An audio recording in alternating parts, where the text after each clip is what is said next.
உங்கள் பிள்ளைகள் கற்றுக் கொடுப்பது என்பது எப்படி சாத்தியம்? தாழ்மை, பொறுமை, இரக்கம், தேவனை கொடுக்க வேண்டிய அந்த கணம். நீங்க ட்ரெயின் ஆனாதான் பிள்ளை ட்ரெயின் பண்ண முடியும். காணிக்கைக்கு பிள்ளைக்கு பாருங்க, சில்லறையா கொடுத்து அனுப்புறீங்க, அது எவ்வளவு கேவலமானது. அனைவரும் சொல்லி கேட்டிருக்கிறேன். சின்ன வயதுல பிள்ளைகளுக்கு நல்ல காணிக்கை கொடுப்பதற்கு சிறந்த காணிக்கை கொடுத்து அனுப்புங்க. 1 ரூபாய், 50 பைசா, இதெல்லாம் பிள்ளைகள் கொடுத்து அனுப்புவது எவ்வளவு மதியீனம். இன்றைக்கு நடக்கிறது. நானே கண்ணால பார்க்கிறேன். நான் கண்டதையும் கேட்டதையும் பார்த்ததையும் சொல்லுகிறேன்.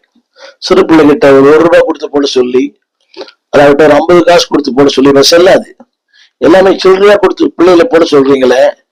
First you train yourself, then you train your children. முதலாவது உங்களை பயிற்சிவித்துக் கொள்ளுங்கள். அந்த பிள்ளைக்கு தெரியும், நம்ம அம்மா அப்பா இவ்வளவு காணிக்கை போடுறாங்க. சின்ன வயசுல அவனுக்கு உயர்ந்த காணிக்கைகளை கொடுத்து போட சொல்லுங்க. அப்பதான் வருங்காலத்துல அவன் சம்பாதிக்கும் போது அவன் யோசிப்பான், இந்த வயசுல அந்த வயசுல அவ்வளவு காணிக்கை போட்டனே, இப்ப அதிகமா போட வேண்டுமே. Please, I peg you. உங்கள் பிள்ளைகளுக்கு உயர்ந்த வஸ்திரங்களை கொடுப்பதை விட உயர்ந்த பண்புகளை தாருங்கள்.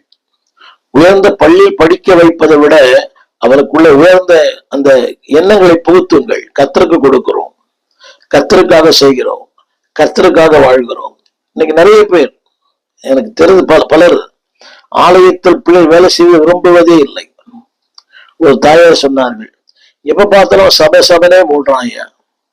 அப்படி எல்லாருக்குள்ள சபையில அது எவ்வளவு பெரிய மேன்மை. வசனத்தை படித்தேன், அவர்கள் நடுவிலே அவனை நிறுத்தி. எத்தனை பெரிய மேன்மை. ஒரு சபை நடுவிலே உங்கள் பிள்ளை ஊழியம் செய்கிறார் என்றால் அது பாக்கியமானது. அது வீடியோவா இருக்கலாம், மீடியாவா இருக்கலாம், ஒளிபெருக்கா இருக்கலாம், ஏதோ ஒரு காரியமா இருக்கலாம். பெற்றோர்களே, தயவு அன்பு கூர்ந்து சொல்லுகிறேன், நீங்கள் எந்த சபைக்கு போனாலும், நீங்கள் எந்த கிராமத்தில் இருந்தாலும், எந்த பட்டணத்தில் வாழ்ந்தாலும், train your children to be in the ministry.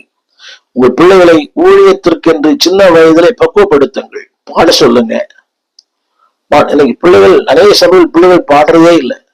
Cinema பாட்டு மனப்பாடமா தெரியுது, ஆனா கர்த்தருடைய பாட்டு மனப்பாடமா தெரியல. அந்த பிள்ளைகள் சொல்லுங்க, ஆலயத்துல கண்களை மூடுங்கள், கைகளை தட்டுங்கள், முழங்கால் போடுங்கள்.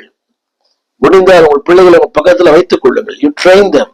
அவனை பாருங்க, அவன் பாடுறானான்னு பாருங்க, அவன் ஜெபிக்கிறானான்னு பாருங்க, அந்த பிள்ளை ஆராதிக்குதான் பாருங்க. கிராம சபைகளிலே, எத்தனையோ சபைகளிலே பிள்ளைகள் ஆராதிப்பதை பார்க்கிறேன்.